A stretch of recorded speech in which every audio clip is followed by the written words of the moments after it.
Hello. Well, it actually took me quite a while to get this started because I found it so depressing. This woman here, Abby Wilkinson, is somebody who has, oh dear, come back, yeah, thank you, has obviously, it's the sort of thing you can imagine a student dreaming up under the influence of some narcotic or other at a mellow get-together in student digs. But this woman is not a student, and she's a journalist who is receiving a platform in The Guardian. Now, you may think, you guys in America, that this is the sort of thing that may happen in Europe, but it won't happen in America. Sorry, mate, this attitude here may seem entirely loopy and immoral, but it's going to come to you as well. These things have a way of leaking over. You've already semi-elected a radical communist in your political process very recently, a woman who knows practically nothing about practically nothing. So you have your own example of somebody who has ideas that aren't substantiated either by facts or good sense. Well, you pay attention to Miss Wilkinson.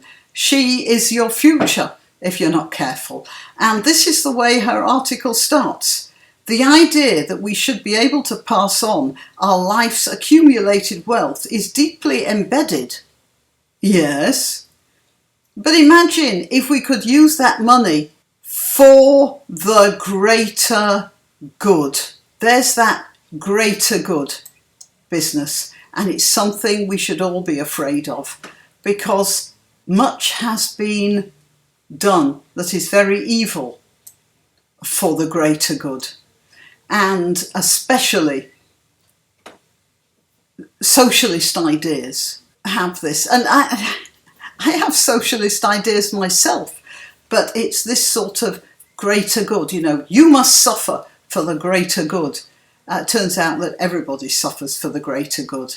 So, like most of the British public, I dislike the Conservatives' dementia tax proposal during the election campaign. That was an element in the Conservative manifesto for the June 2017 election. And it's one of the proofs, to my mind, that Theresa May didn't want to win the election. She came up with the proposal to be honest about the costs of the care system. That's the way she put it.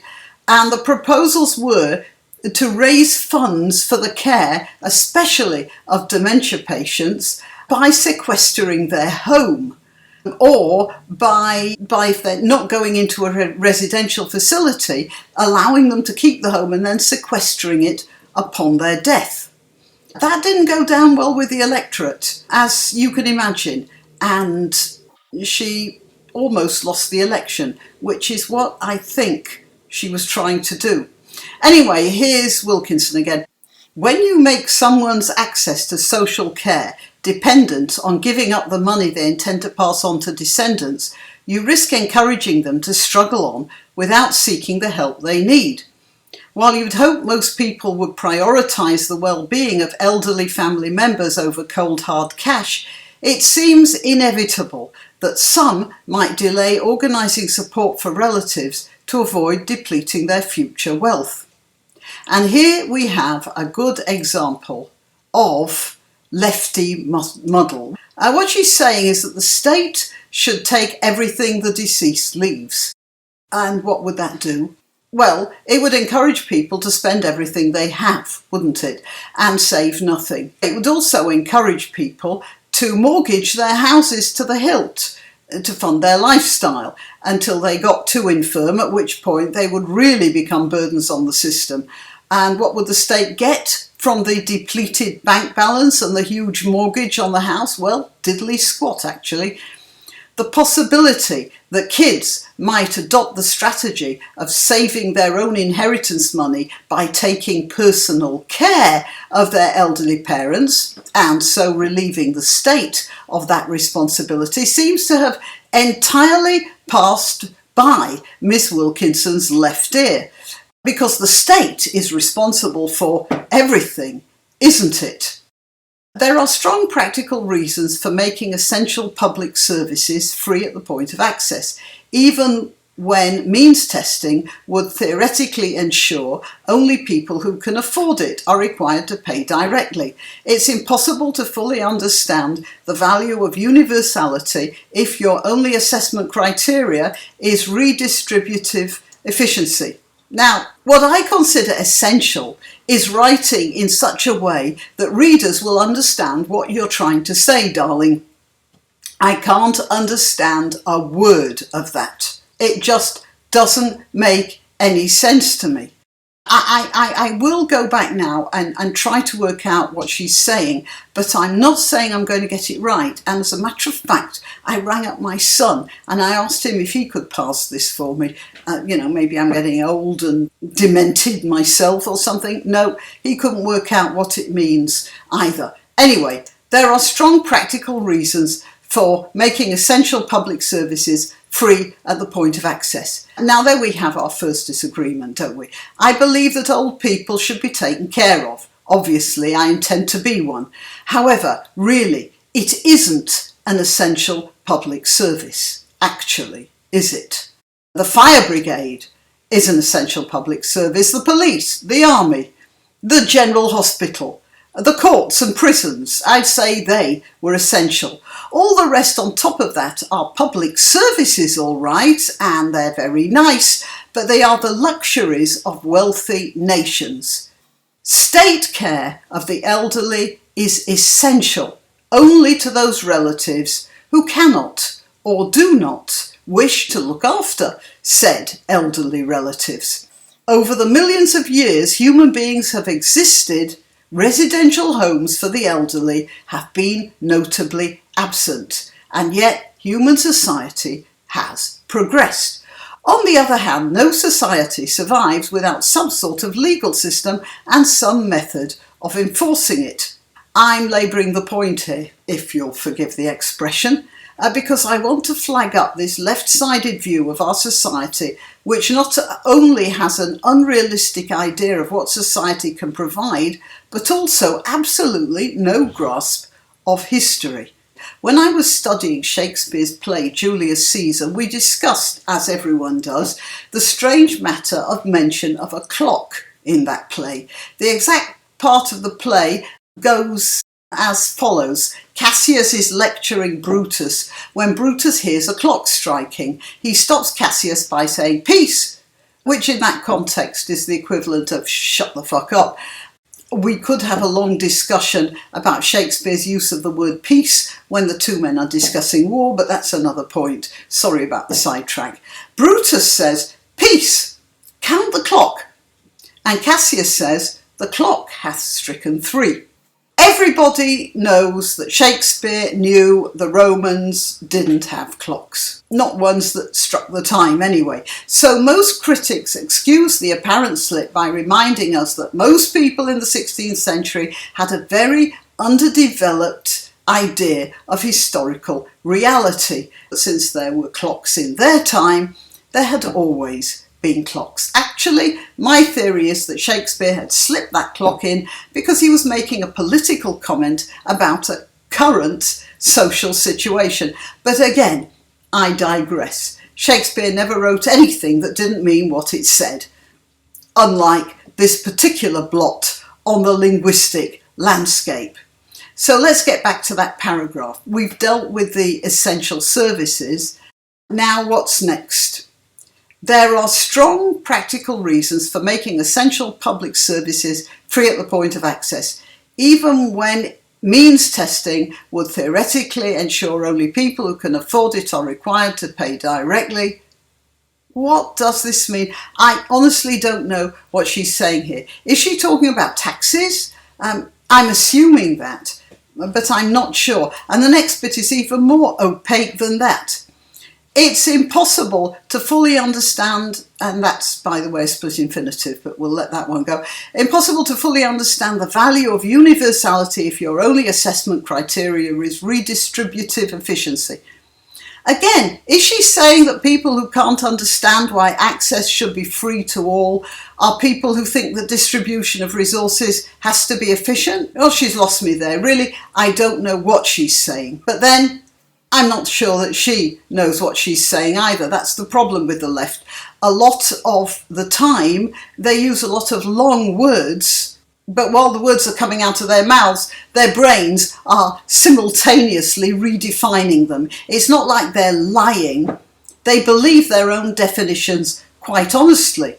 In many ways, I think it's sort of like shooting a target. You hit the outside of the target, but you redefine the whole target as a bullseye. So you tell yourself, in all honesty, you've got a bullseye. Then you get irritated when someone comes along and gets picky about the bullseye being only the little black dot in the middle. Anyway, now back to Miss Williams. Politics is a funny business, though, and the inevitable reduction of every complex issue into a simple binary conflict, or very occasionally a three-way tussle, or whatever that means you can often find yourself in possession of some unlikely allies while arguing against the dementia tax on the basis that it creates perverse incentive and fails to spread the financial burden among all those who can afford to pay. I've found that most common objections seem to be against dipping into inheritance at all. So she's saying here that most people object to dipping into their inheritance. The idea that we should be able to pass on our life's accumulated wealth to descendants is deeply embedded. It appeals to the fundamental biological urge to protect your offspring and propagate your genes. Yes. And of course, in any socialist ideology, fundamental biological urges are the very devil, aren't they?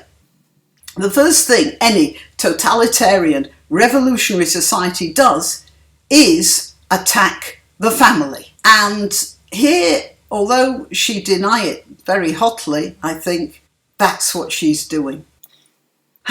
Though only a small minority of estates are subject to inheritance tax in Britain, as it currently stands, opinion polls consistently find that the majority of people oppose it.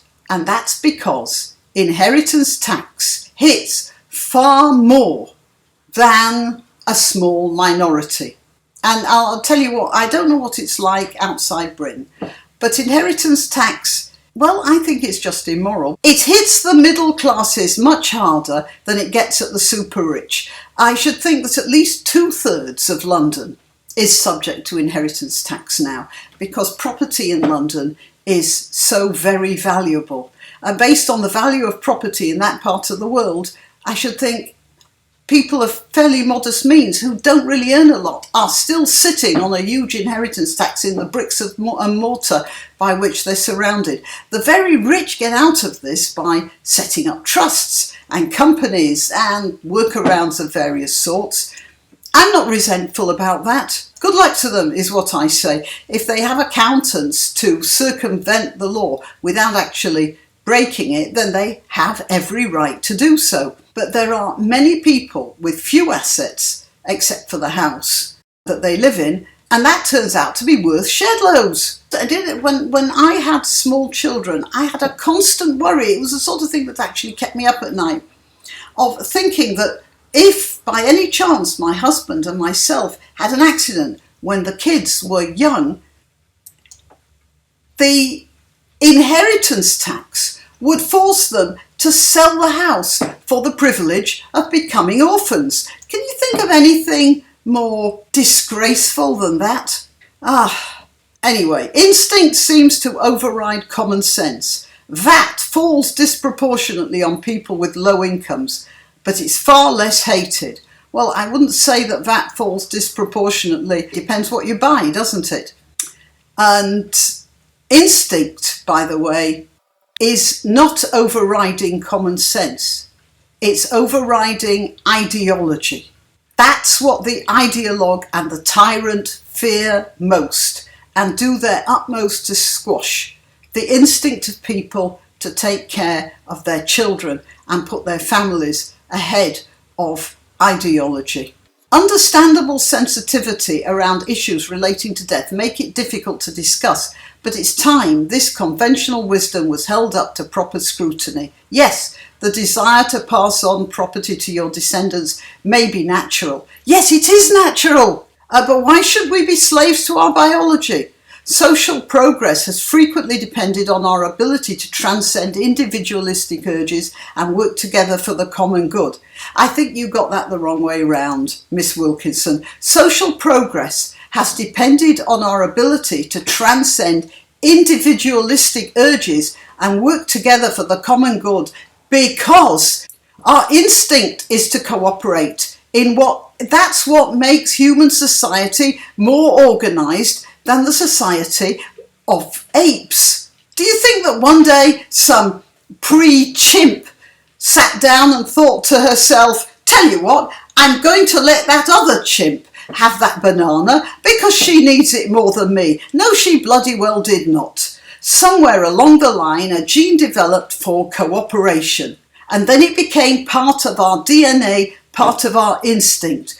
The hominids who had that gene made more successful societies than their ape cousins, and they therefore could leave the warm, embracing womb of Africa to venture into parts of the world where only cooperative societies could flourish. It wasn't a decision, dear girl. It was an evolutionary strategy. In contemporary times, most people agree that tax should facilitate transfer of wealth from those who have to those who need. Public spending is messy and complicated, but the overall redistribution flow is from the relatively rich to the comparatively poorer. Actually, the redistributive flow is from the people who can't afford the smart accountants. Justification for not totally eradicating income equality have both moral and practical arguments. It's argued that people morally deserve to be rewarded for being good at their job, and also that society needs to offer financial rewards to encourage people to work hard and be productive. Notice how she puts this. It is argued that people morally deserve to be rewarded. That is, she separated herself from the argument. Why? Because she doesn't believe it. She can't believe it because the only thing she is absolutely sure is that never in a million years is she going to be any good at her job. Neither of these arguments really apply in case of inheritance. Just to remind you, the arguments she's put forward are that people should be rewarded for being good at their jobs and that society needs to encourage people to work hard. So she's taken the enormous, humongous leap of giving a good reason for rewarding work to a discussion of inheritance tax, as if the first proves the second. Discussions about rewarding work are one thing. Discussions about inheritance tax are another. And have you noticed how she talks about society rewarding good work, not market forces? It's a mindset. And in her mind, what society gives, well, society should also take away. Morally speaking, people who stand to inherit large sums haven't done anything to earn that money. Let that sink in. An accident of birth placed them in a comparatively wealthy family and they've benefited from that their whole life. That's not true, actually. I know people who earn very little and get by on very little, but they live in a house that's worth a lot of money simply because of the area of London they live in. And it wasn't like that when they moved in either. Some people who stand to inherit have struggled, true, but so have many people who won't inherit anything at all. So, what I have inherited from my mother, apart from half her falling down house, was her thyroid deficiency and her high blood pressure. What I inherited from my father was being short and having a tendency to allergies. Also, since I inherited being female from them, I'm also not as strong as I would have liked to have been. I consider all of that grossly unfair. I'd have liked to have been a 6-foot blonde, strong as a horse, and able to eat strawberries without breaking out into hives. But there you are, life just ain't fair. By Miss Wilkinson's philosophy, because I don't get the film star genes, no one should. So all you guys, stop eating those strawberries. You're hurting my feelings. It's sometimes claimed that the prospect of leaving an inheritance motivates people to work harder. But I'm sceptical that self-interest isn't enough. Where's the evidence that people without children are less productive on average? Well, they're certainly unproductive in the reproductive area, aren't they? But there speaks someone who has not had children, for sure, and who cannot summon up the brain power to imagine what having children would entail. And those who are motivated by a desire to help their family will presumably still want to do so while they're alive. Honestly, if people did decide to retire earlier and enjoy their later years instead of slaving away for as long as possible, would that be such a bad thing? And given that youth unemployment is such an issue, it may well be socially beneficial to free up those jobs. It's quite true. If I thought the state would take everything from me, I would spend my final years in the Bahamas. All those young people would then have to work just a bit harder to make up for the withdrawal of my capital from the British banking system. Some may argue that leaving inheritance is a moral right. It's not about whether the recipients deserve or need it, nor whether having the ability to do so results in productivity gains. The point is that the deceased earned that money and it should be up to them where it goes. This is where it gets a little murky. Murky? The right to private property is murky? We tend to honour the wishes of the dead, at least to some extent. Those of us who are religious may believe that souls live on and they can witness what's happening. Even committed atheists recognise the value of respect in this context, even if their primary concern is the emotional impact on those left behind. If someone wanted a certain sort of funeral, for example, it seems right to try and fulfil that. But what if the desires of the dead directly damage the well-being of the living?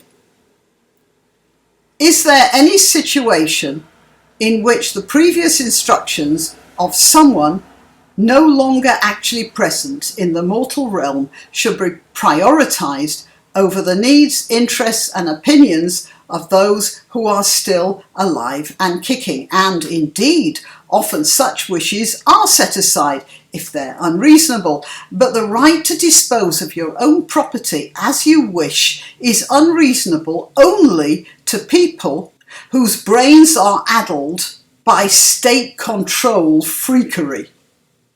In the UK, official statistics suggest around 77 billion is passed on in inheritance each year. Tax avoidance means the real amount could be even higher.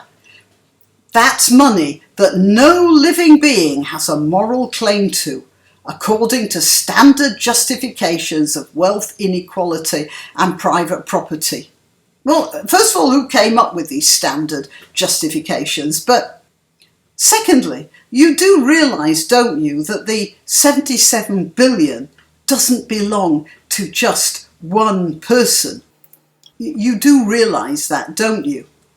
You know, I don't think she does.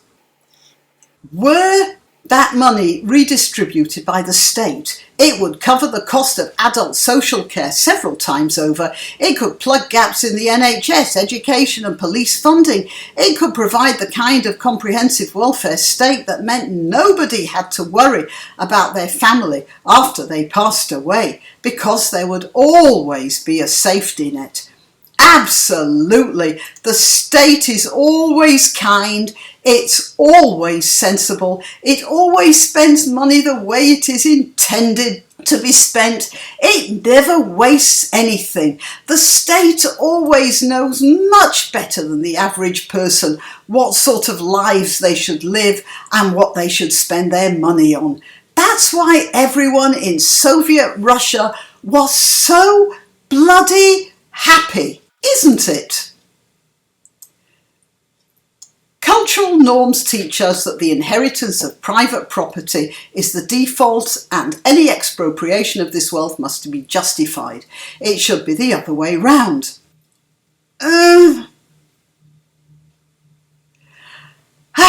There's some value in respecting the wishes of the dead, yes, but why is that more important than social housing, healthcare, or any number of other possible uses for the money? It's natural to want to protect and care for your family, but what about people who don't stand to inherit a penny? Is there any reason their needs should matter less? We have to fund our state somehow. What makes inheritance tax more objectionable than income tax or VAT charged on essential consumer goods? That depends on what you call essential, Wilkinson, doesn't it? Let's just go back to, what about people who don't stand to inherit a penny? Is there any reason their needs should matter less? Yeah, I'm sorry, I'm afraid there is. They were unlucky enough to have parents who couldn't handle or make money in huge quantities.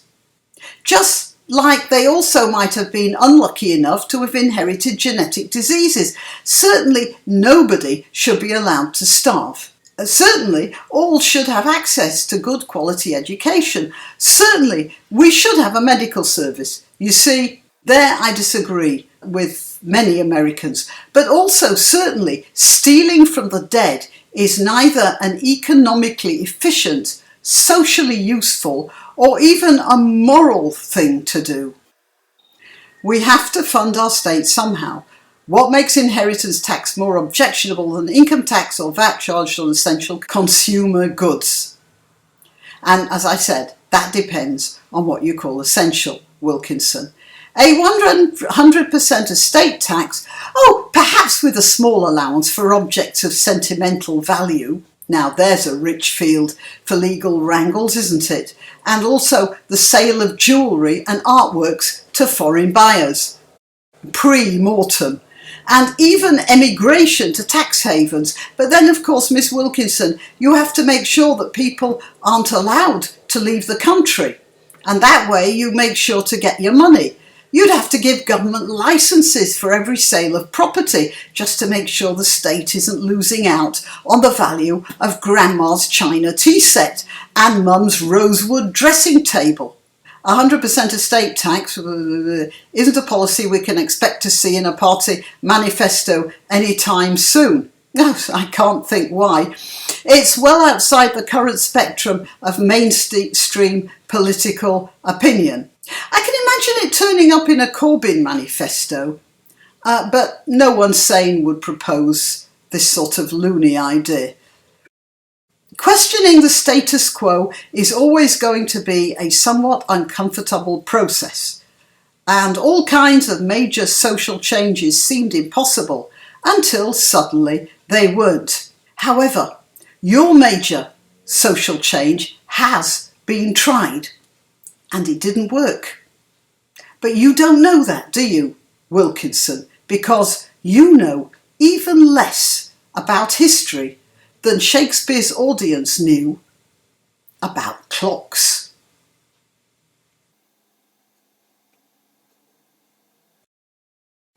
I'm very grateful for financial contributions, but if you don't want to give money, you can still help a lot by sharing this and other videos I've made. Also, remember to check your subscription from time to time, as sometimes subscriptions get erased for one reason or another. Till next time.